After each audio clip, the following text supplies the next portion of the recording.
So in basic food chemistry, if we talk about a lot of these things, I really want to throw a chapter so it's maybe out of the norm to consider this. But if we're talking about food chemistry with especially the food that we are eating, you really have to think about what we're feeding to livestock.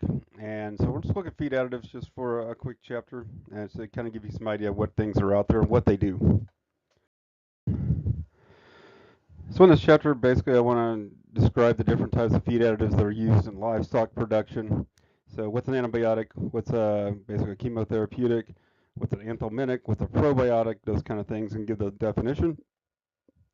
Number two, identify those feed additives, what they're used for and what their purpose is, and just also go through implant products so you can understand what these things actually do for livestock production and end up, affecting the meat that we consume.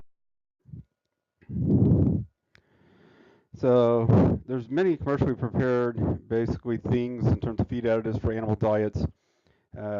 Basically, we're not really classifying those per se as feed nutrients, although some cases there may be some things where supplemented maybe vitamin E or something like that, and so yeah, those would be. So most of these are kind of other types of chemical agents that we're using for something. So again, if they're not a vitamin or mineral supplement, those kind of things, then they're really not classified as a feed nutrient. So a lot of these you have to go, or some of these you have to go through FDA approval. So we'll talk about kind of the general use, and again, if there's any research behind them, what it does. So again, just giving you just a short list of the additives and some of the claims that they make. So, but the full list should be available on the feed additive compendium, and you can always look this up online as well. So all information may not be agreed upon. So I mean, it's just some general information for you. It's, some of it even is my basically aspects of looking at them. So really we're only looking at, again, the feed additives before mixing any type of drug or therapeutic agent. Biggest thing is almost all of these, not all of them, but a lot of them do have FDA approval requirements that they have to have. So they do have to go through scrutiny, as I mentioned, but a lot of them also have withdrawal times. Okay, so the manufacturers must demonstrate safety of the drug before the FDA will certify it, and that's been enacted for 58 years. So also tolerance levels are based on the quantity of drug to be shown as safe, and so that's when you get your upper end of dosages and that kind of stuff. And usually they make that margin fairly wide, except for if they can be shown to be potential carcinogens to cause cancer, then that's not going to happen. They're going to make that quite below what is that level. So if you've been in some other classes, we definitely talk about this in the food science class and some other things. We talk about the Delaney Clause. So the Congress did pass it.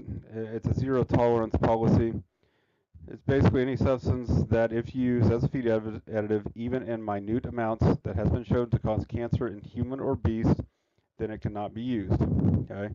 I always bring this up of what about sweet and low? I've heard it causes cancer, but it's at extremely high doses in lab rats, so I'm kind of confused with this, but who knows, maybe you can do some research and shed some light to me that I don't know. So there's actually more than 1,000 drug products that are approved by the FDA for use in feeds to go to livestock. And this is where we'll also get into some of the things like, I like that the no growth promotants advertising are used in chickens. And I'm like, well, no joke, it's illegal to do. So it's kind of nice to tell us on your commercial that, hey, we don't use this. I'm like, well, yeah, I probably should put you in jail if you did. So we're going to look at things that promote animal health, things that promote rapid growth, and also things that promote feed efficiency and utilization. So some of these can leave potentially harmful residues, so definitely something to be aware of. And more than half of them do have FDA withdrawal times. So the person who's mixing or utilizing this within livestock has the responsibility of, one, choosing the right additive or additives, but two, to maximize the rate of efficiency of production and make sure they abide by what is listed on the label, the withdrawal times, the right usage, and the right species of animal. All those things are extremely important. So, and again, observing FDA regulation, because the ultimate goal is to produce this food that's safe and wholesome for a consumer. So if people on the ranch farm feel out that they're not paying attention to those types of things, it could be very detrimental to the consumer. So these are products we'll find for growth promotion and feed efficiency. Oh, here's the thing everybody does not like. It's an antibiotic. So, an antibiotic is a natural thing. It's a substance produced from a living organism. Now, is it made in the lab? Absolutely. But obviously, there's natural antibodies that animals do have and they can create. So, it's, in most intents and purposes, it's actually pretty similar. There are some that have bacteriostatic and some that have bactericidal properties. So, some just control or limit bacteria, and others that actually kill bacteria. So, Cidal is those that kill. Static is those that though interfere, disrupt, regulate something different than what is normal in that bacteria. So generally, they are fed to reduce the incidence of subclinical levels of bacterial infections. So the side effect is yes, it helps with growth efficiency. But why do people do it? Why do feedlots do it? And those kind of things to prevent bacterial infections, especially those of digestive and respiratory systems. Where are most feedlots of cattle in the United States? They're in the central part of the United States. Okay, what happens there? There is very little rain and a lot of wind, so respiratory issues are quite real. So dealing with things like shipping fever, things like that. So again, they want to try to avoid those as much as possible. So, and again, as a side effect, they're credited with improving rate of gain, and FE is feed efficiency. So there's some common antibiotics that are out there. So bacitracin, which the actual name bacitracin methylene diacylate, which is for cattle, sheep, turkeys. Okay, that's what that stands for. And then there's bacitracin, which has some zinc in it. So uh, cattle calves, sheep, and turkeys, I believe. I got to make sure on that. But maybe some of them are chickens too. So CT is cattle, and then C is just chickens by itself. So chlorotetracycline is the next one. It's a very broad spectrum antibiotic. So cattle, chickens, swine, turkeys. Ledlamycin is for cattle. Then you get lacilocid, that is for cattle and sheep. Lincomycin is for chickens. Menicin, that is only for cattle. And even though it's an antibiotic, what it really does, menicin, also a trade name of rumensin, is something that shifts microbial population. It's an ionophore. So we've talked about that before with producing propionic acid, the volatile fatty acid. Menincin's one of those. Oxytetracycline is very similar to chlorotetracycline. It's a broad spectrum antibiotic, and that's why you can see it is used on just about anything: cattle, chickens, horses, sheep, swine, turkeys. Of course, penicillin, chicken, swine, and turkey. Tylosin should be on chicken and pigs. So a lot of times these are called chemotherapeutic agents. So sometimes they're inorganic, sometimes they're organic compounds, and so we're looking for them, those that inhibit growth of microorganisms. Okay, not all of them are produced by a living organism. That is one thing. A lot of them are, but not all are.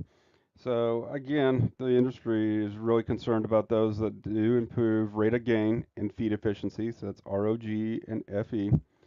So arsenic acid for cattle, swine, and chicken, swine, and turkeys. Carbadox for swine. Eprodonazole is for turkeys. Rosanasone is chicken and turkey. So those are some ones that probably the ones we're most concerned about. So here's kind of a partial list of those used for medicinal purposes. So what we call our coccidiostats, so preventing certain types of diarrheal diseases. Basically coccidiosis, especially, or scours, predominantly in chickens, but it could be in just about any other species of livestock. They definitely have to have manufacturer warnings and directions for usage on the label. And some are the same as for growth promoters too. So Meninsin, lacilocid, they have strict requirements on what type of animals they can be used on, what kind of dosage and withdrawal times. So Amprolium would be one of those that's used on cattle. Then we have your group, that's your histostats, so histoponiasis or blackhead. It's actually a protozoan disease that affects turkeys and sometimes chickens. So typically every single age is susceptible to it. So, and it can cause a pretty good mortality in birds, especially if they're less than 12 weeks old. So, nitrisone is something that's used in chickens and turkeys for that. It's the only one listed in the book that I have, so there's probably more out there now that are available, but I know people don't like antibiotics being either fed or given in water to these birds, but man, when you can prevent diseases, to me, it's not a bad thing, and I understand multi-drug resistance, so we'll definitely get into that. So things like enteritis, diarrhea, dysentery, most commonly those things that would prevent those is apomycin, carbadox, resversone, be used on pigs, oxytetracycline on cattle, sheep, chickens, pigs, and turkeys, penicillin again on chickens and turkeys, tylosin on pigs, lincomycin on chicken and pigs, and then chlorotetracycline on cattle, chicken, pigs, and turkeys. So again, these more have to do with digestive issues, something with the gastrointestinal tract. You might have heard this term before. It's called an anthelmintic. So what is an anthelmintic? That is a wormer. So to treat internal and occasionally, but most of these are internal parasites. Okay. So things like dicorvus, which is Atgard, used in pigs, fenbendazole, or called Safeguard, in cattle and pigs as well. Ivermectin or Ivomec, you might be familiar with that. Swine, but there's several other ones that are available for cattle, horses, that kind of stuff. Moronsyl tartrate, which is Rumetal used in cattle. Pyrantel tartrate, Banmenth, which is in swine. And then TBZ, thiabendazole, which is in cattle, sheep, and pigs. And also we have lamicibol hydrochloride, also called Tramasol, which is on cattle and pigs. And then you have some miscellaneous functions of certain feed additives that are out there. So again, it depends on what these are. Sometimes they can cause liver abscesses in feedlot cattle. So things like bacitracin, which is methylene disalicate, chlorotetracycline can, oxytetracycline can, tylosin also can, virginiamycin, and then things like enterotoxemia, which is overeating disease in sheep. It can be quite deadly because that's Clostridium perfringens type D, and it actually can produce a toxin. So chlorotetracycline is the big one, and oxytetracycline for that. So again, we're looking to see yes, they can cause, but we can also try and use these if we're looking to prevent these things. Okay.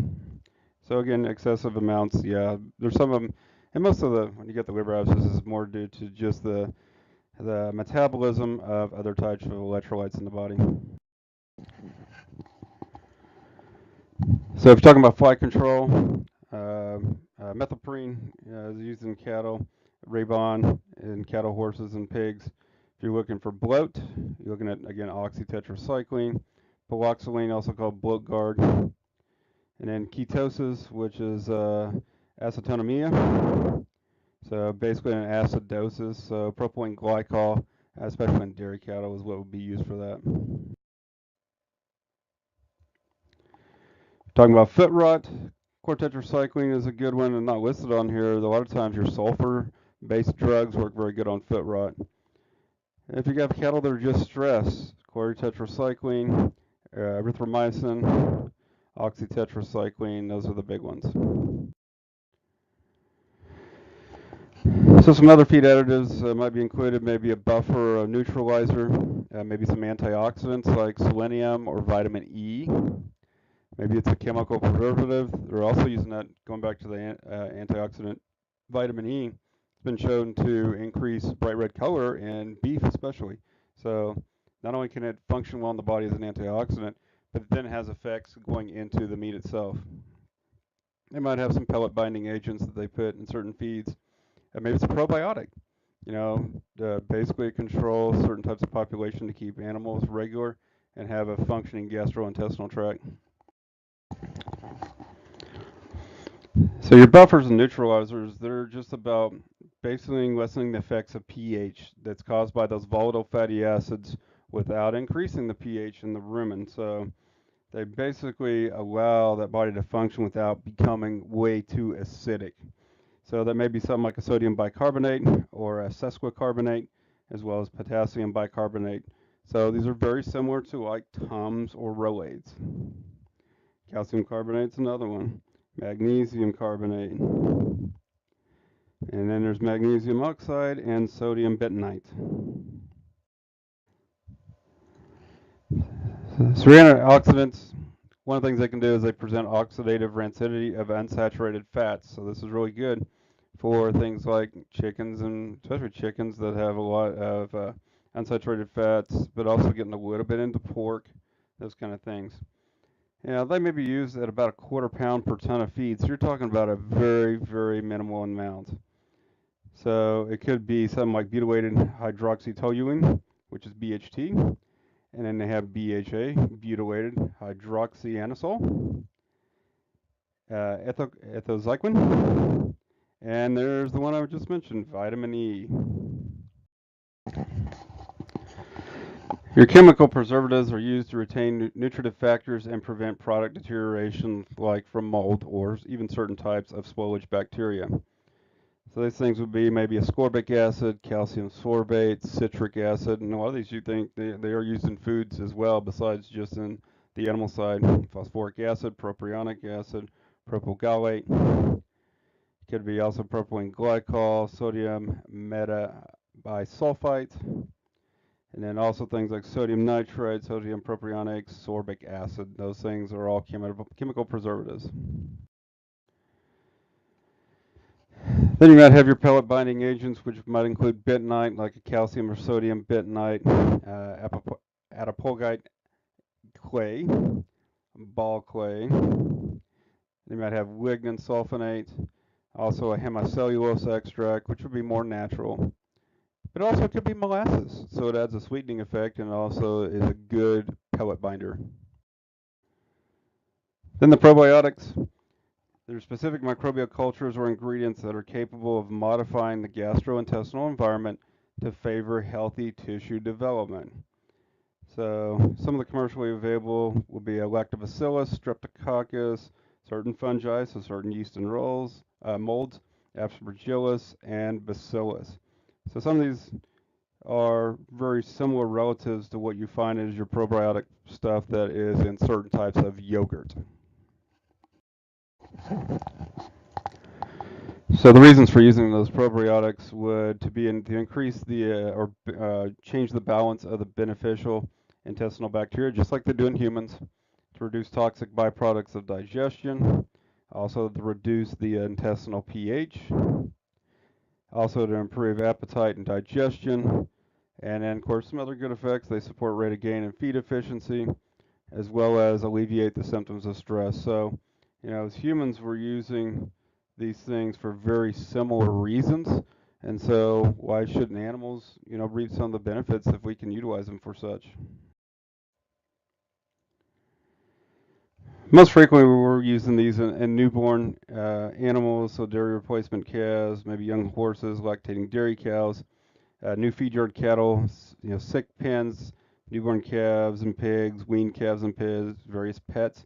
If you read that paragraph, the common thing that all those animals have is probably high stress. And so high stress can lead to a lot of things negative in the body. So if we can do something to control that stress by using a probiotic, it's pretty beneficial for that animal. So they can actually be a feed additive.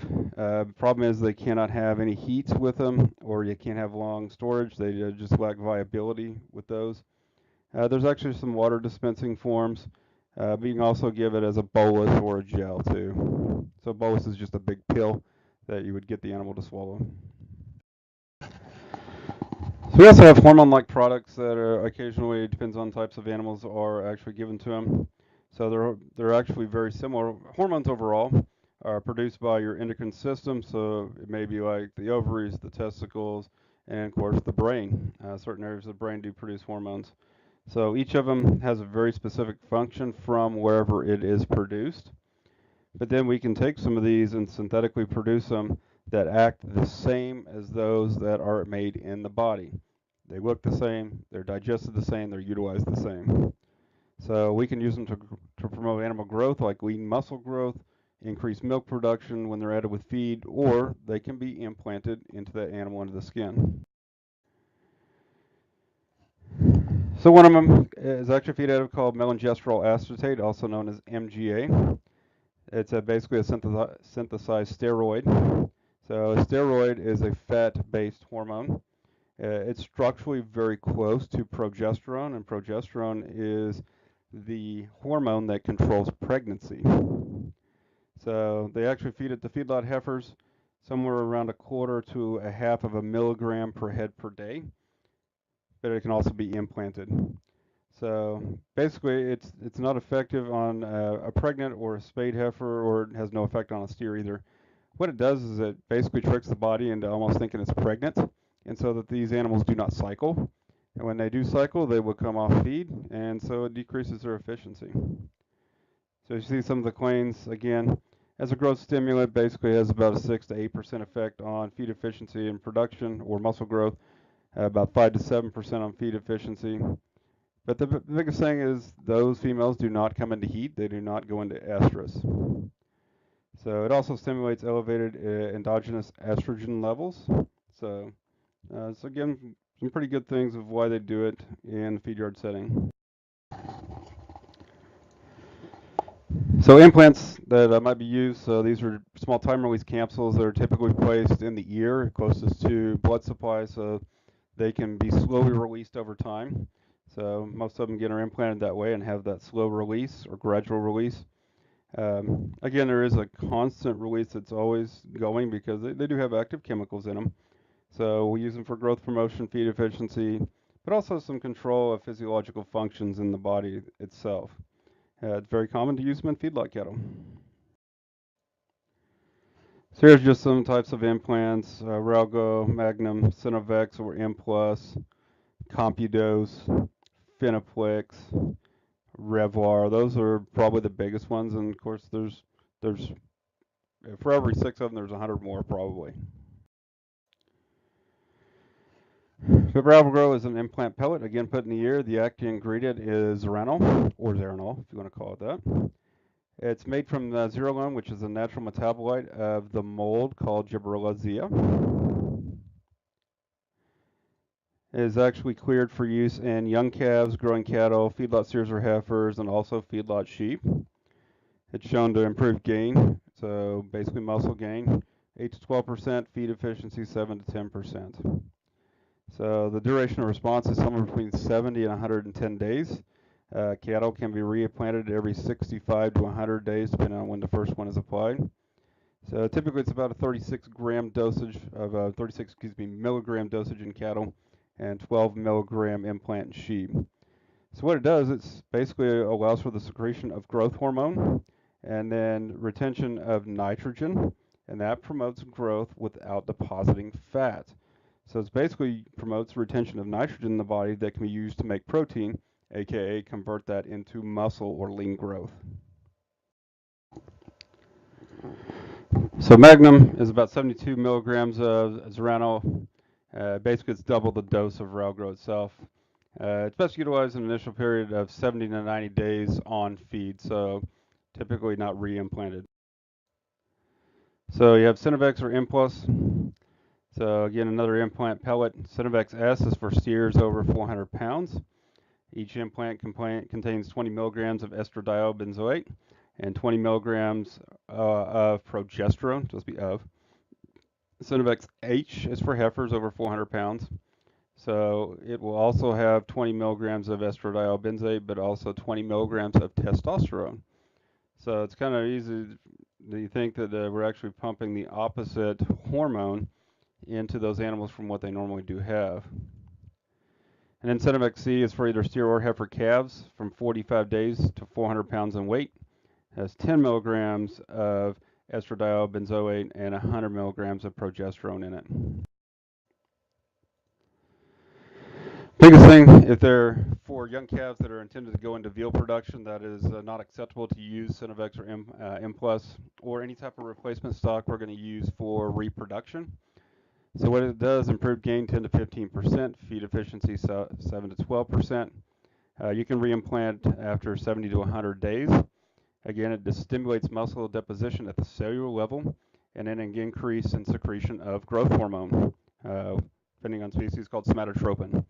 So Synovex Plus actually has 20 milligrams of estradiol and 200 milligrams of trenbolone acetate, which is TBA. It's a synthetic androgen, so very similar to testosterone, and it contains 10 to 1 TBA versus 5 to 1 for Revlar S. Some other example would be Compidose. It's a drug, basically it's an impregnated silicone rubber implant itself, so a little different. The active ingredient is a natural steroid, which is estradiol 17B, and it's released over a 200-day period. It's approved for steers and heifers. Increased average daily gain in calves about 5%, 9 to 16% in those that are a little older, so what we call growing animals. And estradiol molecules are also released into the circulatory system, and they stimulate the anterior pituitary gland in the brain to release growth hormone, also known as somatotropin. And again, it's very similar to an anabolic steroid. Finaplex, another implant pellet. So Finaplex S is for growing and finishing feedlot steers. Again, 140 milligrams of TBA. Finaplex H is for feedlot heifers. 200 milligrams of TBA, and the implant only in the feed yard. Again, 63 days before slaughter. Again, you have to worry about that. So you get, again, some improved gain in feed efficiency. We talk about trenbolone acetate. It has a direct effect on muscle growth and protein anabolism, so building of protein, and lasts about 60 to 80 days.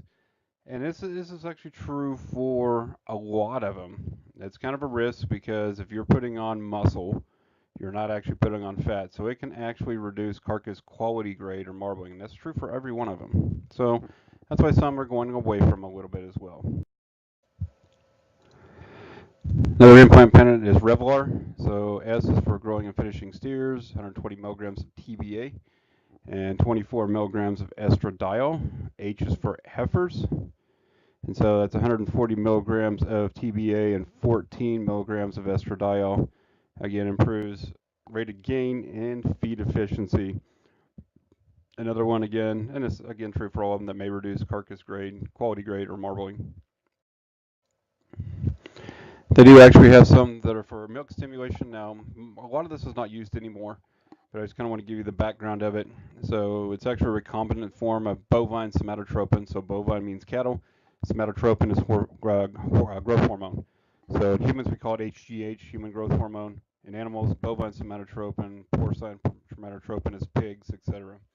So it's a proteinaceous hormone, so it's a protein-based hormone that's produced naturally by the cow or any animal's pituitary gland, and the anterior pituitary gland at that. And it's a regular protein synthesis in the body. If you put it inside a Holstein or dairy cow, it'll be stimulated to produce milk and higher quality milk. Now, Proselect will be one of those that's commercial, recombinant RBST. It can be injected and also can be implanted as well. So RBST cannot be administered orally. The digestive system will actually break it down before it gets a chance to get to the liver.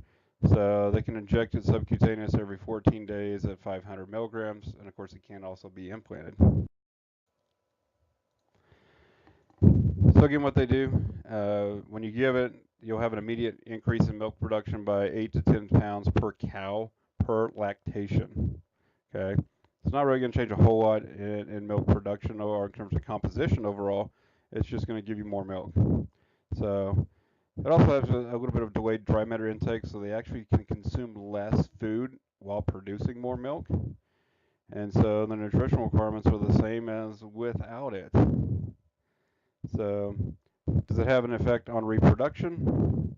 Well, it's a slight reduction in pregnancy rates, but you also see at the same time a slight increased rate of twinning. So, I mean, what people think is, oh my gosh, if they give these cows hormones, they're going to be in my milk. And that's not the way metabolism works. So these things are taken through, taken to the liver where it's portioned out to or partitioned out into the body. It's basically used just like a hormone or amino acid would be, and then stimulates that increase in production. So it's not going to be in your milk. It's not going to be in your meat. Believe it. So simple uses in livestock again. Basically, this is just a partial list. So just the ones I gave you is good enough. So again, most of them will have the drug, trade, or common name, some claims, and usage level on the label itself, withdrawal dates, those kind of things are all going to be listed. So a couple of things, some feed additives for swine. We get close into this chapter. Carbadox, Mecadox, they're going to promote growth and efficiency, prevent swine dysentery and enteritis, so some gastrointestinal issues. Again, 10 to 50 grams per ton of feed, so again, not a lot. If you want to know what that's equivalent to, 454 grams is a pound. So it's a very, very small amount. So you could also use chlorotetracycline, some sulfa drugs, or penicillin. So it could be ASP 250, CSP 250. Some of the other slight names for those, they promote growth, various disease claims. And again, typically the chlorotetracycline and sulfa drugs are somewhere around 100 grams per ton. The penicillin about 50 grams per ton. Again, the wormers, ivermectin or Ivomec, again about 12 grams per ton. So for feed cattle, fenbendazole, this will be one that is a wormer as well. It's called Safeguard, by 2.27 milligrams per 100 pounds of body weight per day is what we're looking at. Lacilocid, which is also named as Bovatec, improves feed efficiency, promotes gain, and typically about 10 to 30 grams per ton, and that's for the first one, or on older animals, 20 to 30 grams per ton. Fluoxetine is also known as a bloat guard. It helps them prevent bloat, which is if you've ever been around cattle and they have had bloat, it's very, very painful on them. They can die from it. It can push on the diaphragm so much that they can't breathe. I've had to do a couple of different. Basically, it's what they call rhiminotomy. You take a cannula and trocar, and you actually stab through layers of the skin and muscle and get to the rumen and allow all that excess gas to actually be out. And there's animals that are chronically bloat, and then there's zones that are pretty acute that it'll kill them pretty easily. So again, that's why they want to try to prevent it, because it's very painful for that animal. And again, very, very small, 1 to 2 grams per 100 pounds of body weight per day. And then for sheep, oxytetracycline, terramycin. Basically, these are looking at bacterial diarrhea, reducing, again, bloat because they are ruminant animals. And also it can help with milk production, about 70 milligrams, 75 to 100 milligrams per head per day. Propylene glycol, also called sterline, can prevent ketosis and also to treat ketosis. So that's when they have basically an ability to get carbohydrates and utilize them. Give you several different reasons for it. Typically it's 4 to 8 fluid ounces per head per day, or 4 to 16 ounces per head per day.